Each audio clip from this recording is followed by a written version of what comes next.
Oh, hey guys, I hope you are all doing well. I'm very excited. I'm posting another video and it seemed like it's been forever. Actually, it has been forever. It's been like close to 6 months. I'm sorry if you hear they're bumping around. There's just kind of a bunch of stuff going on. Just gonna kind of talk about where I've been. Gonna talk about something else. I'm just gonna talk about a whole bunch of things.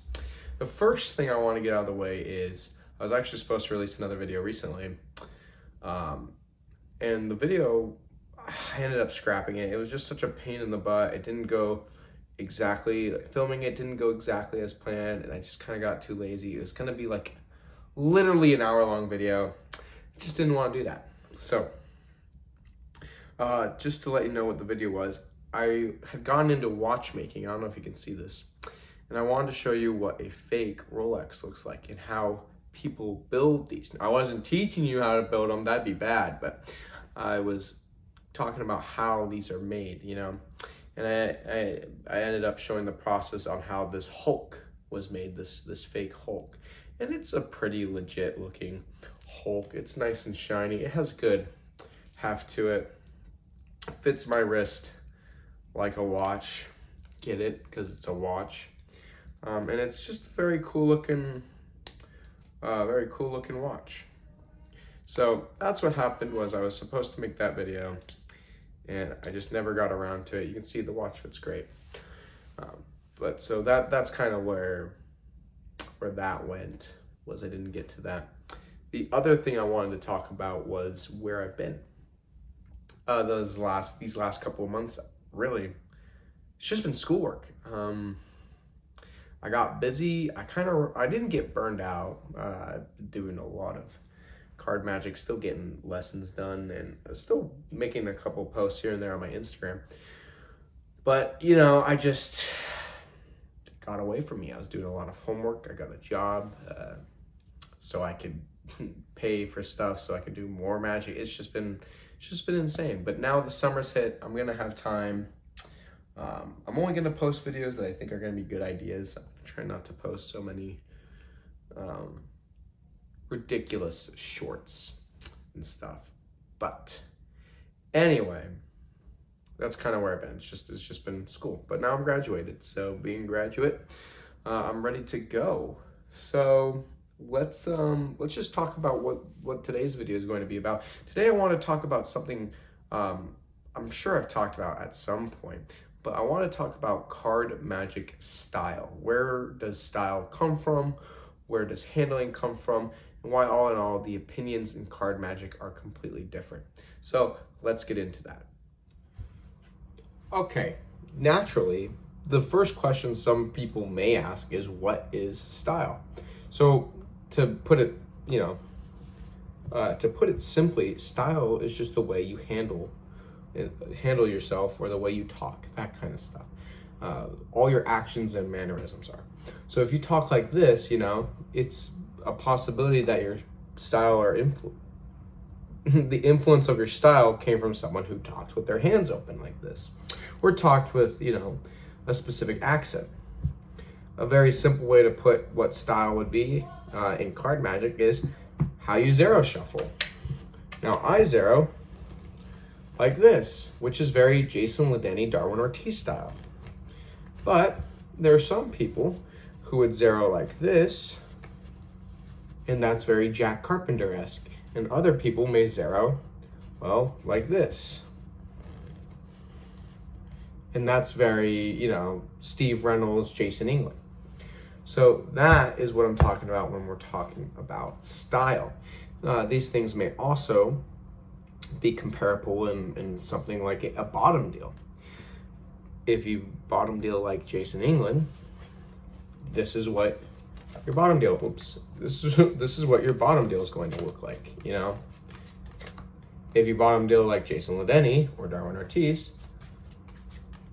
that's what your bottom deal is going to look like. If you bottom deal like Richard Turner, it's going to look like that. So that's what style is how you handle the cards. And a lot of people ask, where does style come from? Well, style is usually going to come from whatever is your mentor. Your mentor is going to be a very big influence on how you do certain moves. Again, I'll give you an example. Okay. This is a stack of books that I have right here, and I'm going to talk about each book individually. So this is going to also be kind of like a book review, but in the same sense, I'm going to explain where the style comes from, or how style is developed. One of the best parallels I can draw right away is that if we take a look in Darwin Ortiz at the Card Table, by the way, I've only read 2 of Darwin's books all the way. And I am waiting to get into the other books with the more info and knowledge and experience that I have now. That being said, with the knowledge that I have now, this book right here is incredible. Every effect in here is just amazing. Though there is one effect, there's like 2 effects that I'm not too thrilled about. Let me see if I can see this. I'm not a big fan of I'm only really not a big fan of one of the tricks, and it's Deja Vu Jokers. If you're familiar with Jack Carpenter's work, he's coming up with a really great reverse assembly, so you don't really need to do that. I'm not a big fan of that one, and I'm not a big fan of the 2 for shuffle. But other than that, every single thing in this book is just absolutely fantastic. Now, onto the style. Check this out. There's this part right here. This is all of the talking about the pinky count, all of this stuff right here. You know, this is a whole pinky count thing. And, oh, here we go. A gambling routine I've used with great success. Demonstration I call Deal 13 after talking about dealing seconds, thirds. Oh, look at this. I didn't even know. I should have read this again because I don't even remember this part, but this is an interesting thing. But the point is there's a pinky count thing in this book. Similarly, because Jason is such a disciple of Darwin Ortiz, if we look in the book Game Changer, look at this. Look at this. It's almost, I would almost go to say it's almost the same font. Okay, same font might be, dude, I don't know, not quite the same font, but it has that same like captured essence, you know. Of course, with Jason's book, it's going to be a lot, you know, nicer to read from and learn from. But that's the pinky count, okay? So that's the point I'm trying to get, is this is already how style, you know, integrates. Keeping in mind that Darwin, though, was in a different time period than Jason, and how Jason is the modernized version of, you know, card magic, you will see here that every picture in here is black and white, or it uses a drawing or illustration. There is no need for a drawing or illustration in this book. This comes down to that style thing again, you know, just with different things throughout the book. I'm trying not to show too much of the insides of the books because I'm not trying to give anything away, and I doubt anyone would feel like that. But you can see that there's just many different things, even down to the style of suit. Look at the style of this guy's suit. I love Darwin's work, but I am never going to wear a suit that looks like this. It's just a little high. Also has things to do with, you know, the time period. But if we look through Jason's book, you can see his suit style. If you ever watch like Jason on camera, you can see his suits are just, oh, they're just so fantastic. And I'm always trying to go for that kind of essence in that case. So that's how some of my style has been affected. Now, a lot of my style is very biased towards Jason, but style is not just how you do things, okay? There's other styles, and I'm going to get into that right now, or other parts to your character, or other parts to how you style with your character. And like I said, I'm going to get into that. If we open up this right here, Down Under Deals by Andrew Wimhurst. It says it right there on the cover. There are so many things in here. I haven't even fully read through these notes, but there are so many things in here that are so unique that I would have never done or never have thought to have done. And that's what's so amazing. Keep in mind, there's also a different version on how to do Greek deals in here and how to do center deals in here, which has influenced a whole nation of, or a whole, a group of people that center deal like how this front cover page is doing it. And like I said, this comes down to a different form of thinking.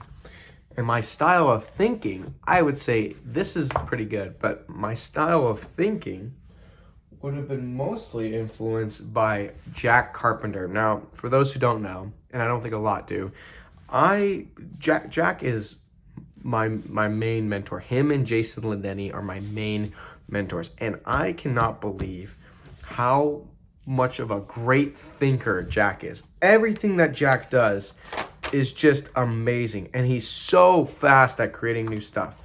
And everything in here is a whole new, I don't know what to say. It's just a whole new way to think about card magic.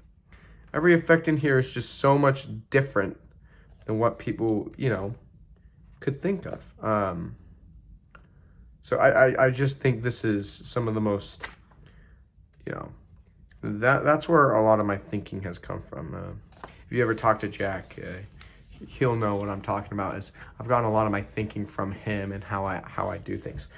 But the thing I wanted to draw back to is that every one of these books that you read may influence your style and how you do stuff, or may influence what changes. What do you add to your character?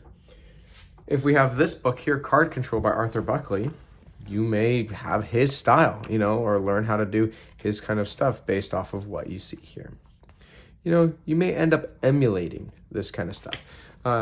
Daniel Roy talks about emulating the greats in one of his videos. I think it's really about what magic books to learn or how to learn magic. You start with emulation and you create your character. If you look back at a bunch of Jason's old videos, he just emulates kind of the Darwin Ortiz speech. Not necessarily though the same character. He wasn't as powerful in character. But now if you watch his most recent shows, he is one of the most aggressive, smart, I don't know how to put it. He's just character through the roof. And things that are going to influence character is, again, people you aspire to be like, or shows you watch, or other books you read that aren't necessarily about, magic. This is about card sheets, and you can learn a lot from that kind of stuff. So in other words, this kind of video really has talked about how your style develops, how your character changes. One more thing I want to add about the whole character changes is your character changes within time. And you start coming up with your own ad-libs. And you don't want to force it and don't expect it to happen. But it's just going to naturally develop. You're going to learn you don't want to be exactly like the guys you are watching. You're going to realize that there's jokes that you haven't heard them say that you think are great, or other ways to say the jokes, that still captures that same essence that the other people say. Finally, this video also was kind of like what should you read? This is all the stuff that I've been reading. And this doesn't include all the stuff I've been watching, which is so much more, I would say. The point is, you need to learn that your character is something that develops over time, and your style does come from something.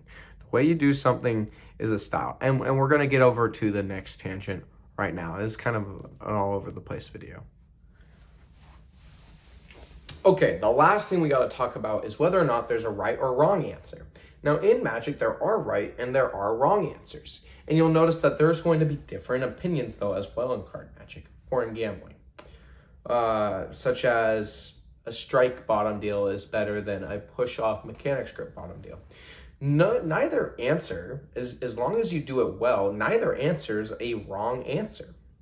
Matter of fact, there's proof of this because Darwin Ortiz uses strike, so does Jason Ledeni, so does Steve Forty. But at the same time, Richard Turner has his open grip, and he does that spectacularly.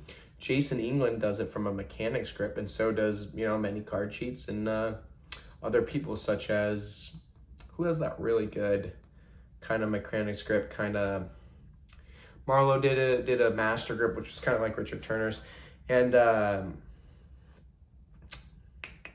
Gary Plants does his from, it's the variation, I can't remember the deal, but it's kind of like that master grip kind of thing, coming to the grip of the corner, or kind of like a mechanic's grip. So the point is, there are not necessarily right and wrong ways to do things. It just comes down to who your mentor is. So, in other words, stop searching the internet on the Magic Cafe or stupid forums, wondering, hey, what is the best bottom deal? Then watch a bunch of bottom deal things, you know, and then, you know, never learn the bottom deal right because you can't figure out which one's the right one. Just pick a good piece of literature that teaches the move, and then spend the time and learn the move. You'll notice with maturity that you might prefer a certain style over another style, but that again comes from who you read and who you read from. So in other words, the point is, when you are developing your style, don't look for a right or wrong answer, look for who you like to watch and learn from. So that's kind of where that ends up being. All right, I just wanted to end this video saying thank you for all the subs. I want to give special thanks to Jason Ledeni. I don't think, you know, no one really watches this stuff, right? But special thanks to Jason Ledeni for all of the influence and how my skill is developed. And thank you, special thanks to Jack Carpenter for teaching me how to think and just being so generous with his time. I honestly, I've never felt so, I've learned so much just from those two guys alone. You know, go follow me on Instagram, go friend me on Facebook or whatever. I don't really use Facebook. If you'd like to learn, Jason Ledeni has lessons. I will teach some things. Just reach out to me on Instagram. We can talk about it. I have no problems sharing. If I were you, I'd reach out to me now before, you know, I'm rich and famous, and it's going to cost you $1 bajillion to get a lesson. So, and you can be part of my upbringing. So anyway, guys, just, you know, leave a comment if you liked the video. I'm hoping to be posting more, and I'll see you all in the next one. Later.